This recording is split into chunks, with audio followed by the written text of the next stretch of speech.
Everyone, good morning, good evening, depending on where you are in the world, and welcome to the Chicken Box, powered by the 130-year-old Afro-American newspapers. I'm Frances Tony Draper, CEO and publisher of the Afro, and joining me, you all can see we have on Afro Blue. Blue is actually the Afro's colors, blue and yellow, so we have on Afro Blue today. Joining me is my co-host, Courtney Alexander. How you doing, Courtney?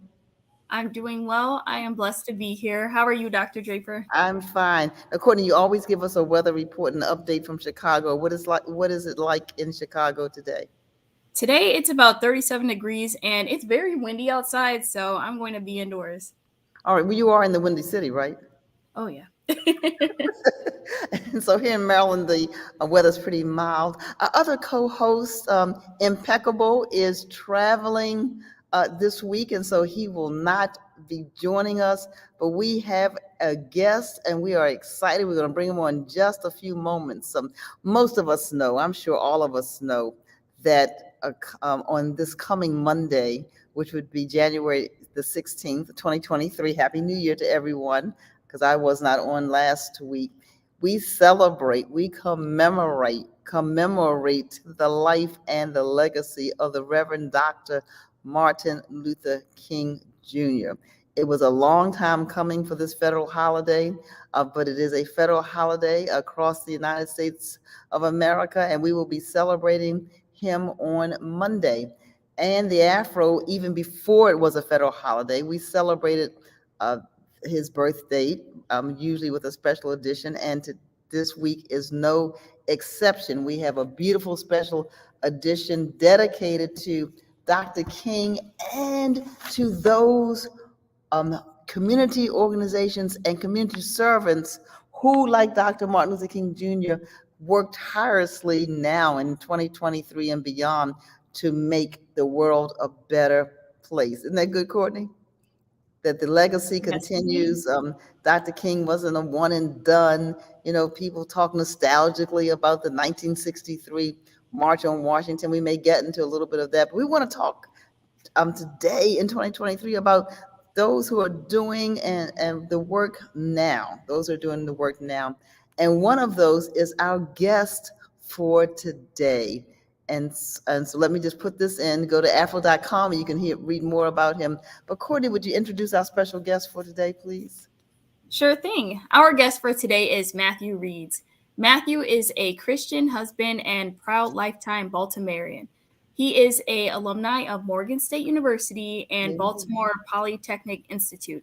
He has served on various boards, including Morgan State University, the Morgan State University Foundation, and the Baltimore Collective Legacy Builders.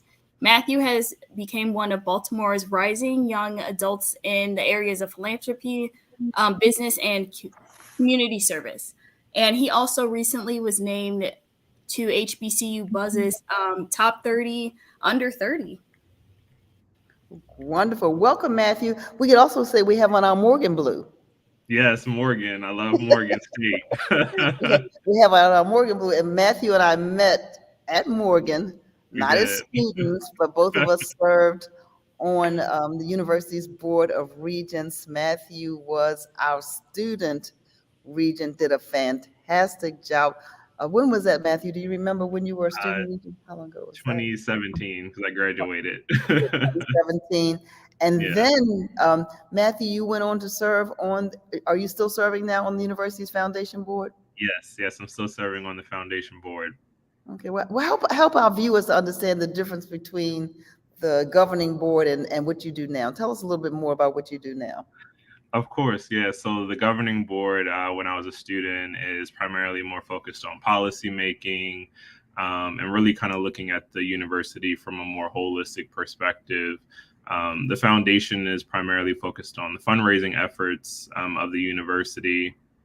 And so it's, very fundraising intensive, but also looking at it more from philanthropy, how we can kind of support what different departments are doing through the university, what different schools are doing, and kind of how we can use our networks and our tools that we might have in our toolbox to help the great work that's already going on. So That's good. So As our viewers can see, Matthew has he's multi-talented. But let me say this: if you are watching us on Facebook or YouTube, would you please share this broadcast? Please put your comments in the chat. Put your comments in the chat. Let us know that you are here. If you have a question for Matthew Reeds, I mean, here we have a young person under 30. He already said he was recognized for being under 30.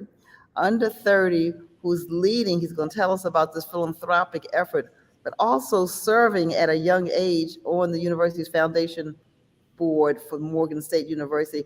Matthew, is it safe to say that you are the youngest member of that board? It is safe to say. Yes, yes. Okay, probably by a lot, right? You don't have Yes, that's why I was laughing.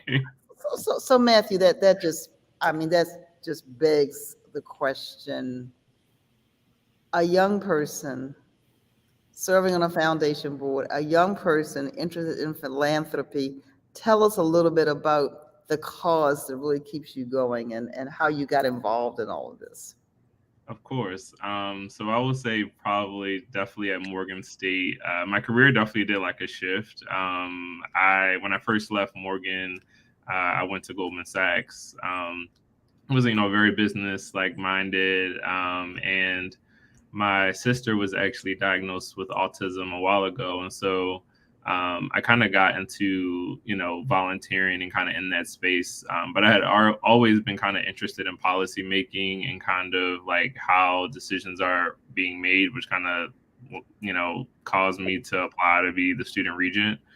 And through that process, I mean, that definitely changed the course of my career and just the people that I met, but also just seeing how decisions are made. And I had no idea what even a board was. So just, getting a lot of mentorship from members like Dr. Draper, God bless his soul, Elijah Cummings, who served on the board, and just a lot of, prominent people in Baltimore that kind of just took me under their wing and was able to just learn a lot from that. So that's kind of how I got into this space. And throughout my career, I've always just tried to figure out ways how to give back and serve. And it doesn't always have to be something that's formal or sitting on a board, but just doing something, with your neighbor or someone that lives next to you. Like it doesn't have to always be, that big or formalized. Got it. So if you're just tuning in, this is the Chicken Box, yes, spelled with two X's, where our theme is don't be a chicken, get on the box. And usually we have an intergenerational discussion. We're still intergenerational discussion. We just happen to have two Gen Zers, and we're glad to have you. And we're missing our folk in the middle, our millennials and our Gen Xer co-hosts. But we're glad for those of you who are tuning in. And so I want to ask this question, and then Courtney, so you'll know I'm going to kick it over to you. Matthew Reeds, activism, that's one of the words that we hear, and that we've written a story about Matthew in this week's Afro. It'll be on afro.com as well. How does a young person get involved in activism? I mean, not how, but what really motivated you? You said a little bit about your sister, I think it was, with autism. Yeah. You want to talk about the activism around that? Of course. So I think it's kind of something that, one, I probably didn't know that I was jumping into at that time. I just kind of just saw a problem that really in Baltimore specifically that really meant a lot to me personally. And so I think when you're thinking about issues or getting into activism or advocating for a particular issue, like really, have it be organically and something that you're really passionate about. Like you can't do everything. So just be very clear about one thing that, you're interested in. And so when I kind of identified that was something that I was interested in, I really just went to a lot of like nonprofits that were kind of doing similar work, larger institutions, just to be able to learn. But outside of that, just really just talking to people about the issues, and literally just hosting like listening tours, like going over people's houses, like trying to learn their stories. And those I find have been the most helpful in trying to identify problems. So that's kind of how I got into it, was really just like a lot of listening and trying to, again, use what was in my toolkit to kind of help their problems that they have kind of already identified. So. Okay, well, we're going to talk more about your foundation. But Courtney, I want to kick it over to you. Sure thing. So you mentioned that you listen to some issues that are going on. What are some of the significant issues that are currently impacting Black communities in Baltimore or like even nationally? Oh, that's a good question. I'll be here all night talking about that one. But I mean, we obviously know that, we all talk about crime in Baltimore. We all know that that's a top issue that's in our city. And I think a lot of it does have to do with, education, just, like not having the adequate resources, but also a lot of health outcomes too. I read an article recently that actually the number one killer in Baltimore is not crime, it's actually health outcomes. So people are dying because of diabetes and all the different things that can cause your health to fail. And so I would say that we need to take health more seriously and really invest in ourselves, and particularly people who are activists, who are social entrepreneurs, who are in the work, for them to have self-care for themselves as well, and to not pour out so much that you have nothing at the end. So I had to learn that the hard way. But yeah. Well, that's a good lesson to learn for any Yeah. of us, right? Don't pour out so much that you don't have anything left for yourself at the end. And so let's dig a little deeper though into the foundation. But before we do that, I just want to say to those who are watching, and we do have some people who are watching by way of Facebook. Matthew and Courtney, I hope that you both have liked this broadcast and that you're sharing it and you're inviting your friends to not just hop on and view, but if you go on Facebook, Matthew and Courtney, you have to turn your volume all the way down. If not, there's a little bit of delay because this is a Yeah. live show. And so, I want to say to those who are watching, look, we want your comments. We want your questions for Matthew Reeds, a young man. He calls himself, and rightfully so, a social entrepreneur, an activist. Autism, I believe, is your cause right now. You may have others as you go along, but can you talk to us a little bit about your foundation, even from the standpoint of how do you start a foundation? Why did you start this foundation? And what is it all about? Of course, yeah. So I guess a little bit about how I started it. I actually had the idea about it when I was at Morgan State my senior year when I was student regent, and so that exposure really kind of helped me to understand what a board was, how all that sort of functioned.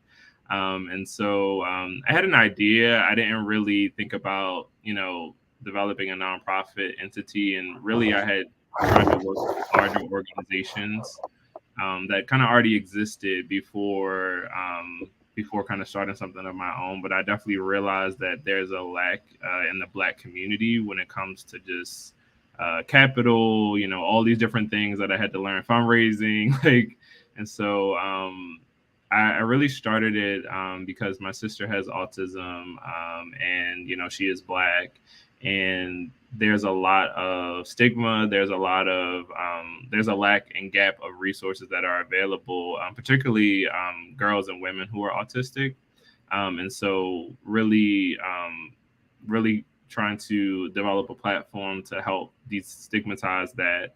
And also go into different spaces that might be predominantly white or other institutions, and really saying, hey, like, there are Black people who are autistic, and being the bridge builder between young adults who are autistic and those who are a little bit younger. And so we currently offer a scholarship for young adults who are autistic, and we pair them with mentors to help in their educational journey, whether they decide to go to traditional education, trade school, certificate programs, and whatever educational outcomes they want to have. And so, yeah, I would suggest anyone that wants to kind of get involved in the space, definitely reach out to those who might have more experience than you. That's what I definitely did.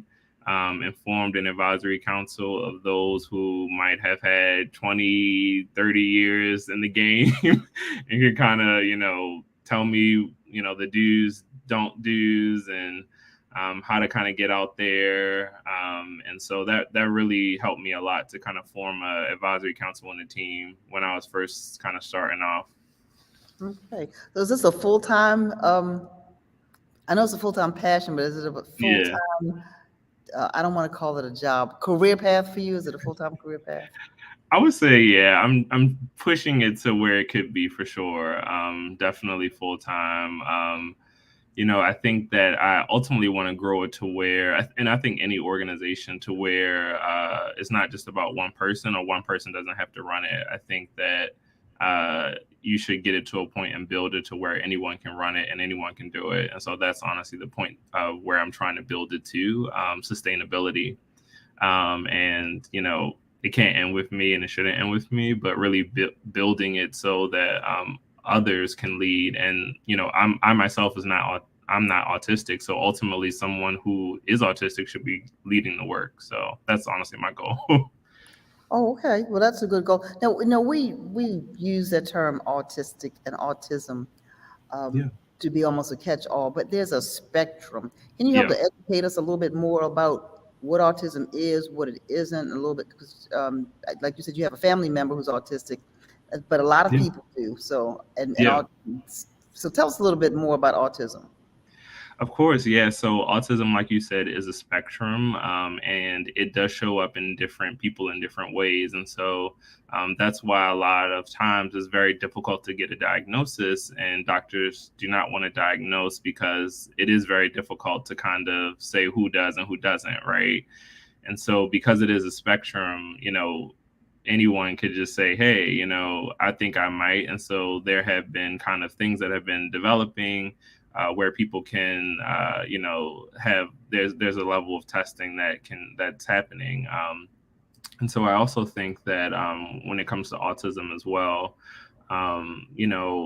when you're kind of noticing in your child, there might be signs and symptoms, whether it's speech delay or any type of delay, to kind of encourage them to go to the doctors and find the right doctors, because some doctors, it's very difficult, like I said, to get a diagnosis. So, work with coalitions of doctors as well, like talk to multiple doctors, and don't just take one opinion and kind of just leave it at that. Get multiple opinions. And same with young adults. Some young adults who find out later in life who they're autistic, to just, if you have done your own research and you've done that, to definitely seek out the appropriate help. And I'm happy to share resources with anyone as well. Okay, we want to be able to share. You have a website we can share as well? Yeah, I would You put it drop in the it. chat. Our producer will make sure that it goes up on the screen. Okay. There it is. Yeah, there you go. Faster than me. There it is. Thanks, Taryn. Courtney. Well, Matthew, that's interesting. Like, I didn't know about that. I've heard some people talk about the spectrum of it, but just knowing the signs, like people talk about knowing early on, but in young adulthood, that's interesting that you can identify that and get tested to know. So yeah, thank you for sharing that. And I'm curious about this. What are some adversities that you faced over the years, as an activist? Oh man, I don't even know where to begin. I think if I were to start off, I think any founder would say, you're trying to build something. Anyone would say funding, but then I think outside of funding, I think, and I talked to a lot of my mentors in the space as well about this too. I think we have adequate mentorship, we have adequate, skills, we have all of that, and just the access to capital to kind of really build it is not, it doesn't always exist, right? Like at the same proportion to other kind of well-established organizations. So I would say from the foundation standpoint, that has been a challenge to kind of get to this point. But I think we're doing more now with, media, press, et cetera, to kind of create that buzz. And then from a personal standpoint as well, I think, like I kind of mentioned earlier, I think like not really prioritizing self-care, right? Like when I kind of first started it in 2017, like, and well, I had the idea in 2017, but really launched it in 2019. I'm like, oh my gosh, I'm gonna like, this is it. Like I'm going like all the way in, right? And so I had to learn, like right before kind of the pandemic hit, which kind of all forced us to slow down. But I think like in 2019, like early 2019, I realized like, yeah, this is not sustainable and this is not really healthy. So just setting appropriate boundaries and like saying no way far than I say yes. And so I think it's something that we all like, still struggle with, but I'm definitely getting better at saying no more often. Well, that's good advice, no matter what you're doing. I see Melanie. Melanie's asking a question about the important the importance of data collection from city and state agencies, how important that is, or tell us a little bit about how that fits in with the work that you're doing in the foundation. Of Thanks, course. Mel. Of course. Well, you can always leave your wife to ask the good questions. That's right. That, look, she's living it with you, I am sure. So that's good. Yes. And by the way, Yes. for our viewers, Matthew's relatively not. He's a Yeah. newlywed. So Newlywed. Yeah. so Yeah, talk my about wife that. is a special education teacher as well, so I kind of get to see from that side of teaching Okay. children who are in special education. But data collection is so important, and so I've learned a lot. Teachers, I think, whether Baltimore City, County, whomever, they are asked to do so much, right? Outside of being a teacher, they're asked to be a counselor, in certain instances like transportation for the kids, like, everything that you could imagine. And so I think data is crucial because a lot of the times from a foundation perspective, when we're going after grants, when we're going after funding, they're asking for data, right? And so if we don't have that data, like we can't move forward, right? But if these larger entities are not willing to share the data, there's only so much that we can do, right? Like there's only so much because it has to come from somewhere. And so I think it's really important that state agencies and just, larger entities figure out a way how to make this data publicly available, but not disclose personal information. And so I think that has been something that I know a lot of nonprofit organizations struggle with, is how do you get the data that you need to kind of show that your pilot that you're doing works. But, you're not able to get that because there's like a lack of cooperation from other agencies with data. So, Yep. So you really do need that data. Let me go back to something you said earlier though.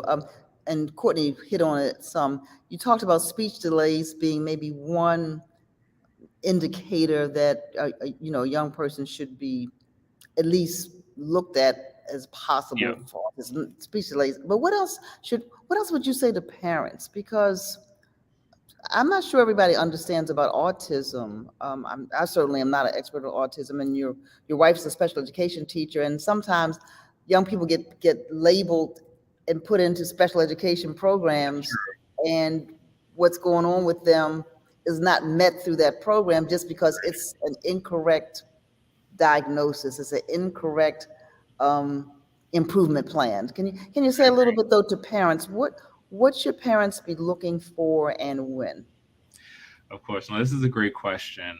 So there are a couple of different things, but I think that that one thing that's important to kind of look for, like I mentioned, the speech delays, but also like if there's, depending on the age, like if there's like walking delays, if there's like social skills are not, if they're not really like sociable with other kids, and just like looking at life kind of differently. And so I think a main sort of thing is like the social component, right? Like they don't want to engage. They're kind of focused on, their own thing and not, like kids, like, going out, exploring, etc. And then, it can show up, and because it's a spectrum, it's so difficult, right? And so those are just like a couple of indicators, but yeah, it could be depending upon pregnancy as well, right? Like there are a lot of people who are autistic who their parents unfortunately might have like drank or have done different things during their pregnancy that actually might have caused them to have autism. drank or have done, there's a lot of different things. But I would say if you are starting to kind of notice signs in terms of like the social isolation, not wanting to engage with others, like, in a group environment, to really, start to take note of that, like, and to kind of just talk through and kind of like work with other doctors or local practitioners in the area as well. Mm-hmm. Okay, so just curious, because you were saying earlier about African American children or young adults do not get diagnosed or treated, it seems, and so there's a disparity there. In any idea other than, I mean, I know it's racially motivated, a lot of things. I mean, there's all kind of data around access to care and health equity. Are you finding that in your research or in your work that's more pronounced now that you started taking a look at it? Not more pronounced because you're looking at it, but as you're looking at it, do you really see that? Yes, I do really see it a lot. Particularly, I'm currently an MBA candidate at Johns Hopkins Carey Business School, and really one of my spare time, right? So one of my motivations for really going to business school was to kind of immerse myself in Johns Hopkins, the health community, and obviously I'm really passionate about autism, and so finding out creative ways to kind of partner with their autistic center, and so I am finding what you said, Dr. Draper, that is true. One, just the access to care in general. Everyone doesn't have insurance. So I made a couple of assumptions there when I said go to the doctor. Everyone can't do that, right? Like everyone doesn't have the access to be able to just go. And so that's just even the first step of being able to go. Now, when you are able to go, then that's when you can get to, all of the other things that we all know goes on in the doctor's office, whether, it might be giving birth from a maternal perspective, but also just like, in general. And so we're trying to build a coalition of Black doctors that really specialize in autism so that we can refer some of our families to those doctors who, if you're thinking that your child might have autism, that we can directly connect you with them. Okay, well, that's great. That's really good. If you're just tuning in, this is the Chicken Box powered by the 130-year-old Afro-American newspapers. Please go to afro.com. Sign up for our newsletter. It doesn't cost you anything to sign up for our newsletter. And we want you to sign up to subscribe for, as our co-host Impeccable would say, for less than the cost of 2 Uber Eats, $40 for the entire. You can get the digital edition of the Afro for the entire year for $40. You can't take an Uber across town for $40 hardly. So that's a great. So with that, and then some people still prefer the print. So we do have a print edition. You can get print and digital for $100 a year, and you can give one of those away if you say, well, I just want what's on my phone. You can give your print to somebody else. Okay. So Taryn Atkinson, who's our producer, she wrote, and I told her, come on over.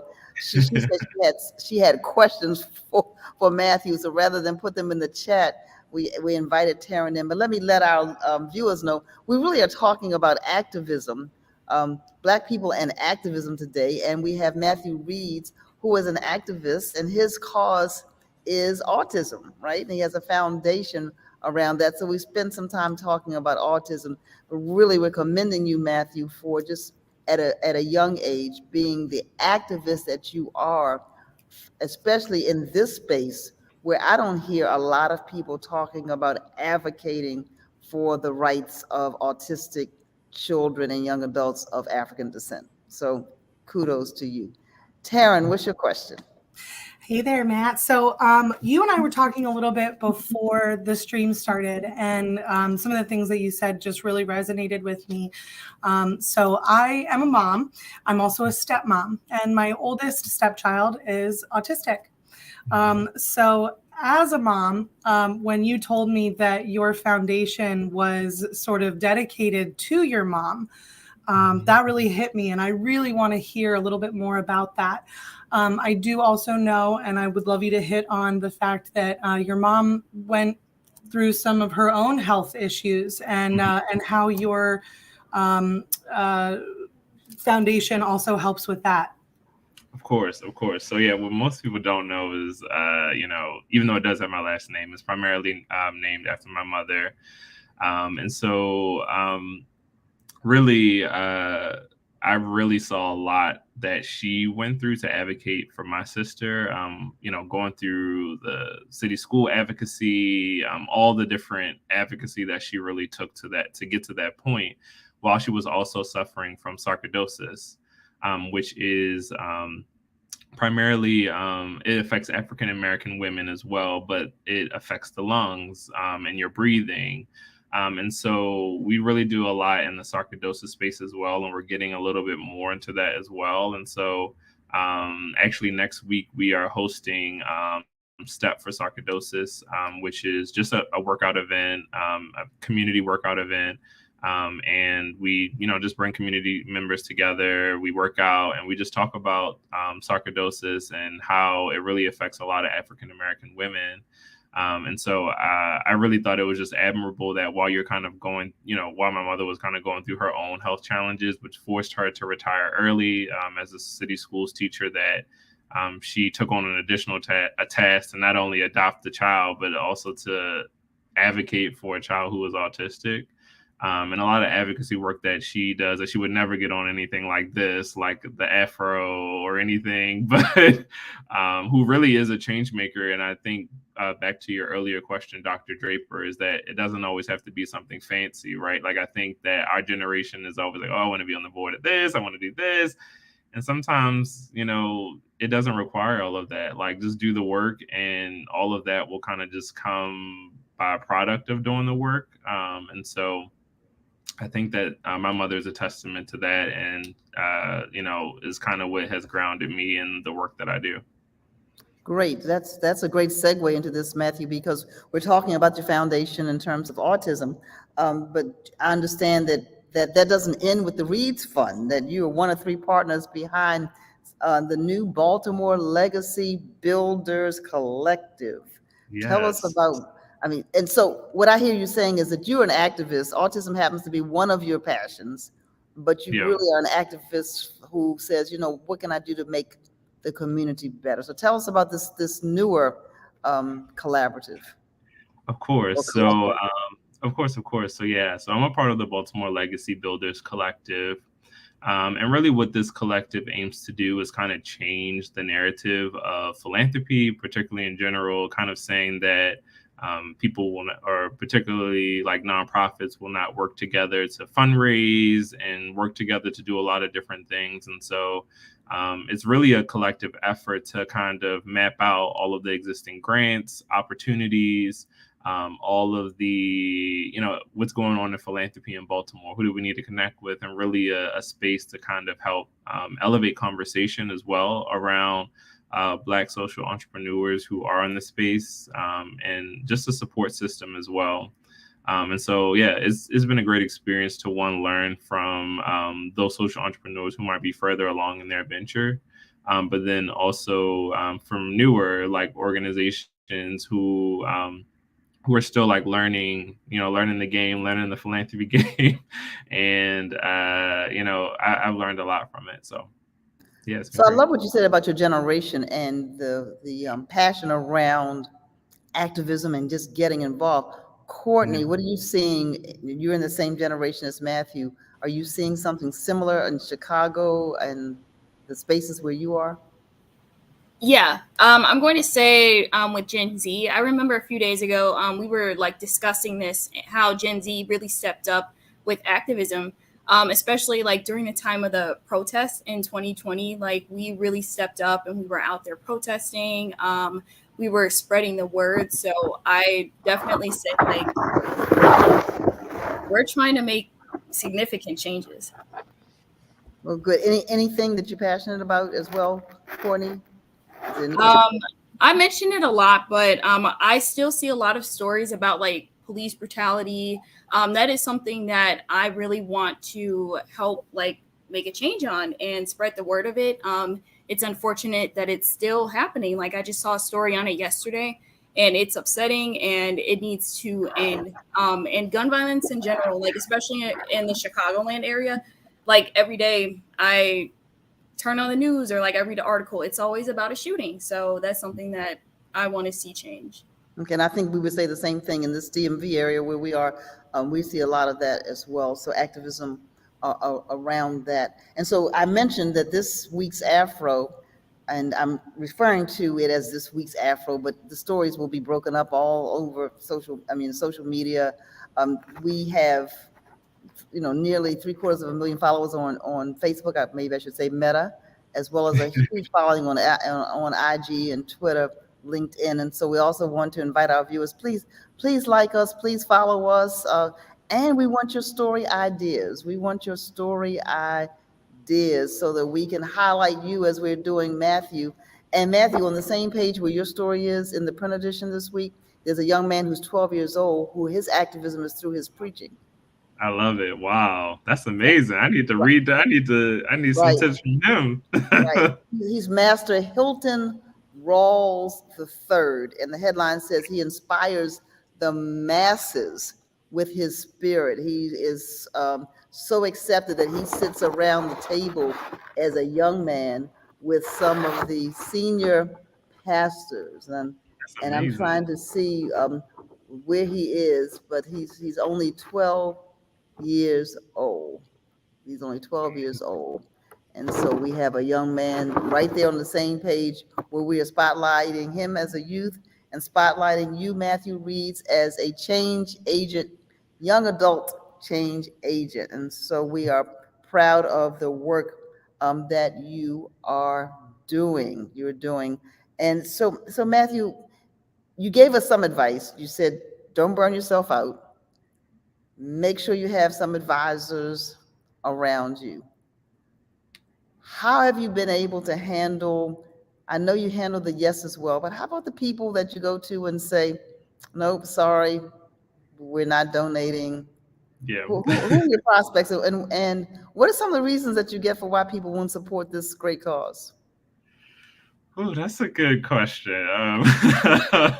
You don't have to put anybody on blast, but just in general.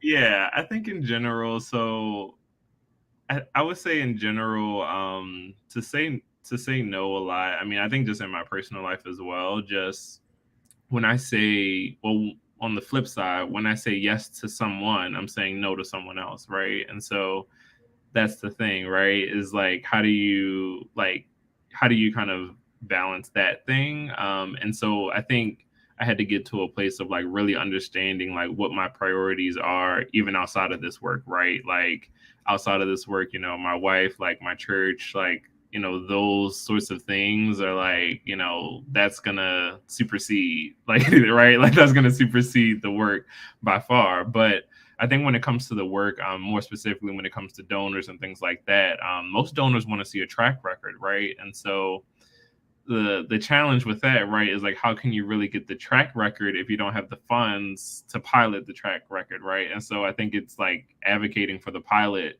that you need in order to get that. And so I think a lot of the no's are, oh, I think you're a little bit too young, or oh, are you sure? Like, oh, don't you work with someone else?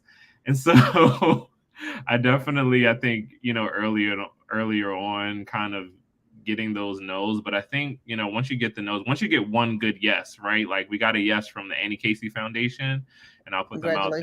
And so, yes. So like once you get that one yes, it's like that one good yes kind of just translates to like a lot more yeses, right?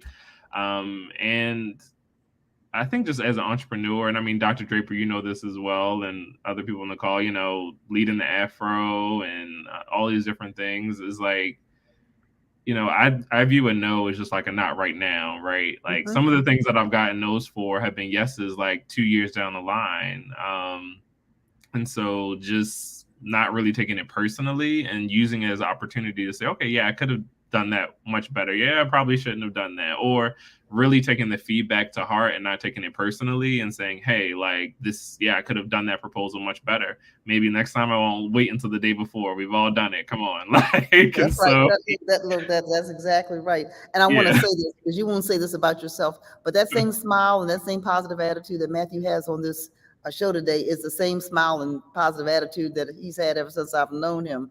So it sounds, so I'm going to say this, you won't say it about yourself, but one quality is to stay positive. Oh, thank you, Dr. Draper. Yeah, It you have is. to. It's to stay positive. You'll get, but like you said, that one yes. Yes, the one yes will really like help you out there. It launches other yeses because Annie Yeah, Casey Foundation said yes to you, and they are reputable, right? yeah, And right, they don't just waste money. So they saw that this was a good cause. So if somebody wants to donate to your foundation, Taryn, can we put the URL back up for the foundation? Okay, is that where they go, Matthew, if they want to donate? Yep, that's where you go. And yeah, you can definitely learn about like us, learn about some of our scholars and some of the cool work that they're doing as well. And the cool thing about our donation as well is that it goes directly to our scholarship. So we're primarily now ran like on a volunteer basis. And we have some consultants that come in, but every Say that again, Matthew. So 100% of what you 100%. donate, So yes, so goes to the so scholars. 100% of what people donate. That's right now until you grow it. Yes, You have to do this full time and get paid, right? yes, exactly, yes. Because it costs to do no, but it costs to do the work. Yeah, it And a lot does. of times, people think, okay, I'm making a donation and I don't want you to spend it on any overhead, but it costs to do the work. But Yeah, right now, okay, there's your Give Butter,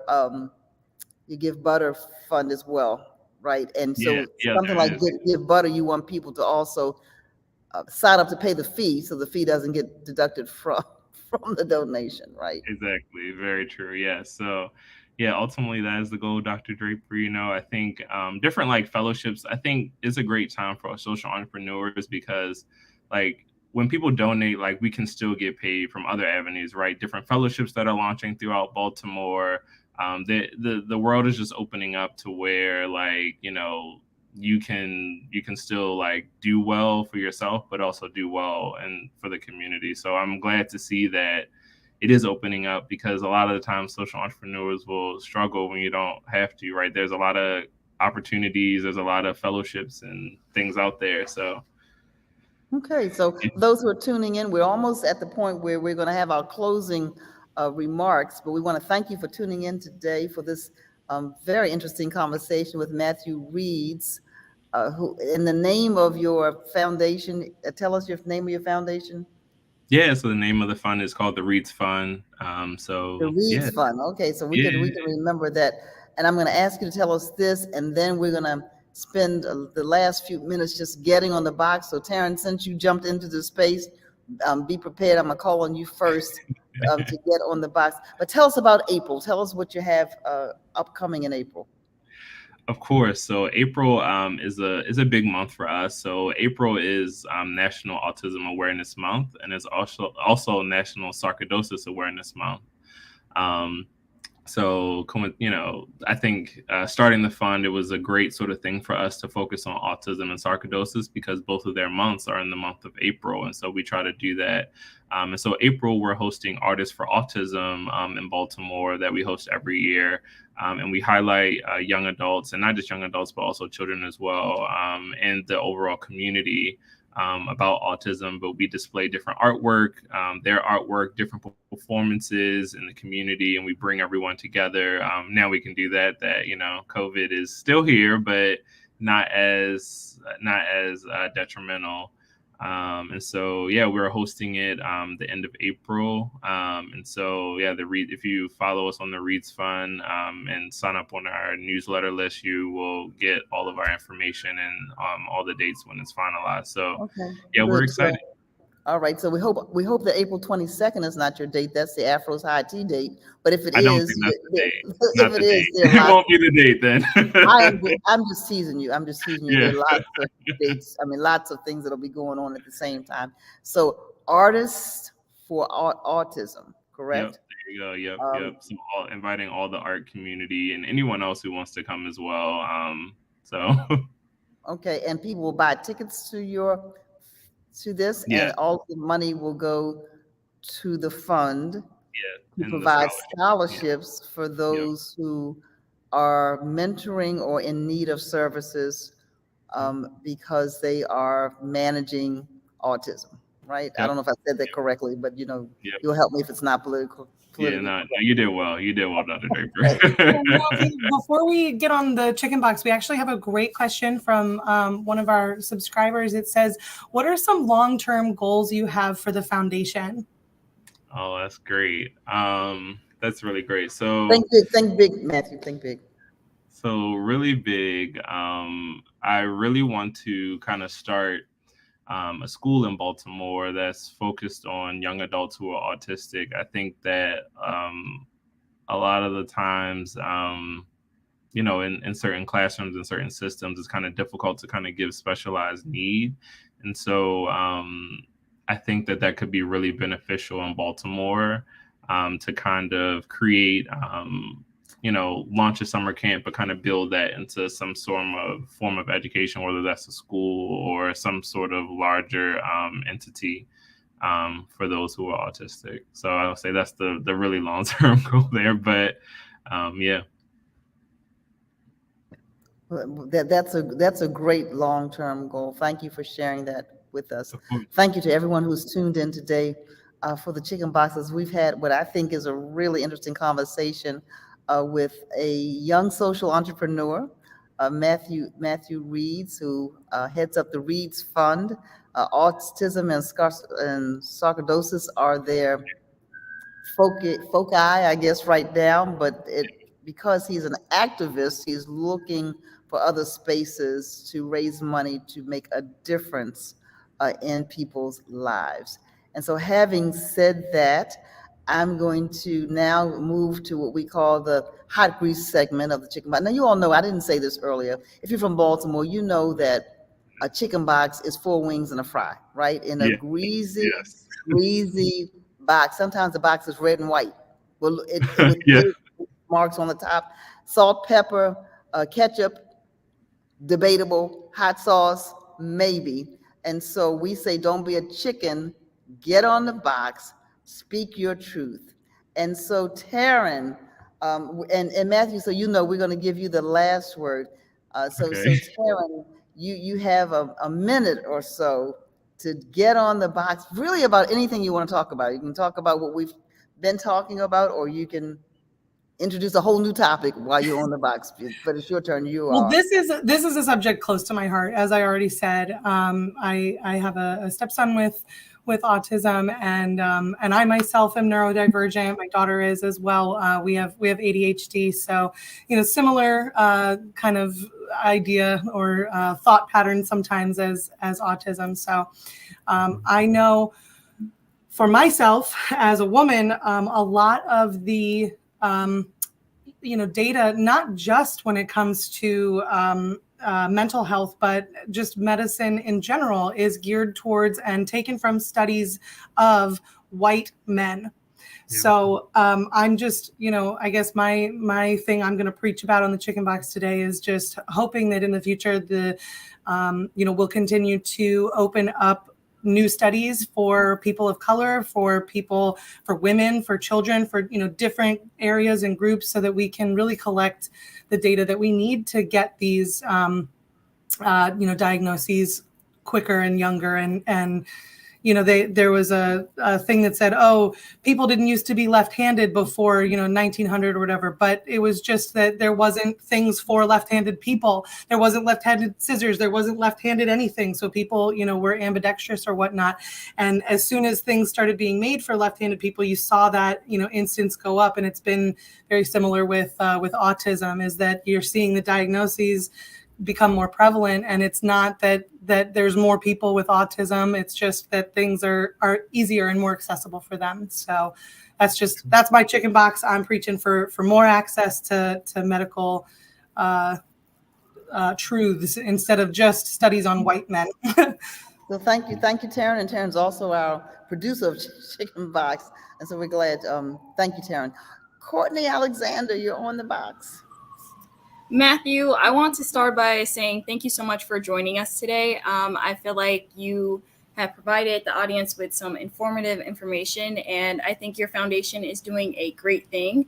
I also want to thank you because I feel like in society, like as a whole, we need to dispel some of the stigmas that come around like autism. So I feel like your foundation, like you are doing an amazing job, and with activism as well. So thank you for everything that you do. Thank you.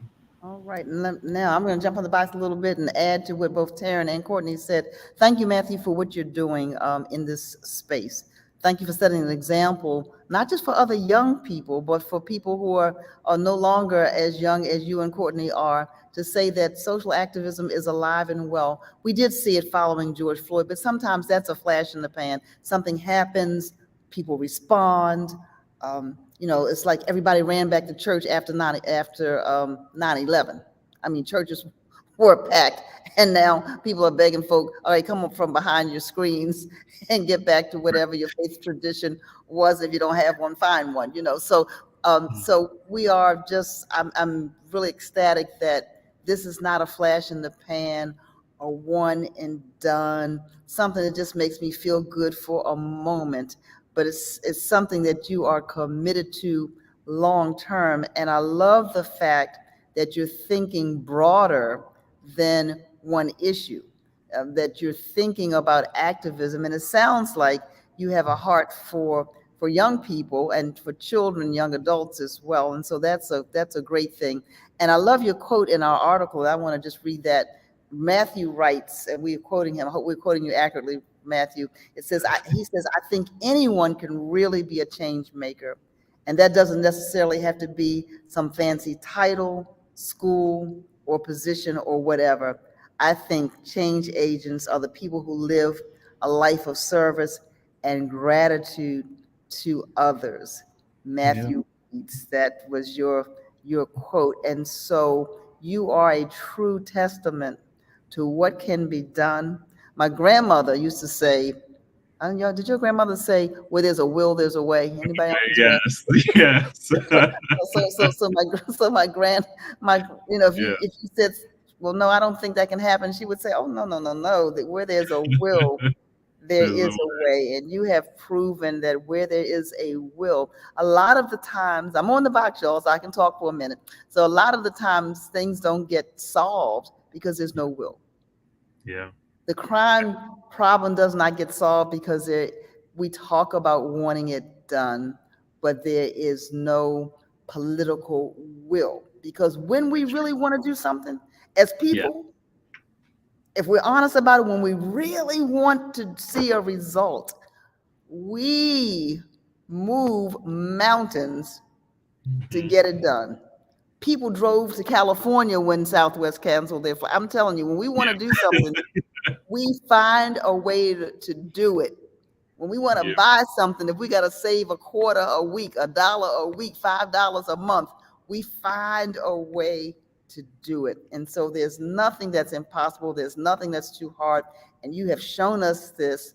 And so we are praying for you that every desire of your heart will be fulfilled, because we see your passion, and we congratulate you and commend you and the people that you're working with. And so my piece of advice, here's my piece of advice for you. You can't do all the work volunteer all the time. Because speaking of burning out, you'll burn out because your gas and electric bill will be there for you to pay, and you'll be giving a lot to this work and then trying to work someplace else so that you can make your ends meet. So as you follow this passion, then I am praying for you that this will be one that will be funded. There's not a nonprofit that does well in the entire world that's not funded. Nonprofit, just because something's nonprofit doesn't mean it doesn't have money. It just means that it has a tax status. That's true. The executive directors and the staff get paid so that their business can be taken care of while they're doing the business of the activist business, right? And so that's my final word for you, and I am off the box. Matthew Reeds, you get the absolutely final word. No, I appreciate that, Dr. Draper, Courtney, and Taryn. I really enjoyed just this conversation. I think anytime I have conversations with others, it's always just empowering, because you get to learn a lot. But then sometimes kind of being in the work, you don't kind of get to see like others' perspectives as well. So sometimes it's great to kind of get that feedback and insight. I also feel like I can't be on the chicken box and not say where my favorite chicken box is. So I definitely love Sonny's from near Morgan State. That's definitely my favorite chicken box. I'm sure other people have said that as well. But I'm just very fortunate. I'll say that God definitely chose me to do this work. This is definitely not where I thought, like I would be or like where I'm going, but it's been so rewarding just to just meet all of the different people that I've kind of met along the way. And I definitely agree with what you said, Dr. Draper, is like, nonprofit is just a tax structure, right? Like the NFL is a nonprofit, like all these larger institutions are nonprofits. And so I think as social entrepreneurs, we definitely have to be thinking that way. And so, we are definitely open, for donations and for fellowships and those sorts of things to kind of help fund me and our team. But no, I really enjoyed this conversation. I think, I enjoy anytime I get to be with the great people of the Afro who we can have real, authentic, conversations with. So I'm just grateful to be here. And I thank everyone for tuning in. Well, thank you so much. Your age group, you all are our present. We've been around a long time. They're the oldest Black-owned business in Maryland, but we're not your grandmother's newspaper. We are a media company, so thank you for your support. Thank you, Taryn, for coming from backstage on camera. Thank you, Courtney. It's always great to co-host with you. Thank you to all who have weighed in today, who have been following along with this conversation. We appreciate each of you for joining us today and for those who will watch this later. And so until next time, it may not be around this same topic, but we want to encourage you, if you're passionate about something, if you have a desire to see some change, don't be a chicken and sit in the background. Get on the box, but then get off the box and do the work. And so until next week, I'm Frances Tony Draper. So on behalf of my co-host, Courtney Alexander, and my co-host in absentia, Impeccable, we thank you for tuning in, and we will see you next week, same time, noon Eastern time, but it could be morning wherever you are. And so we'll see you next week. Take care.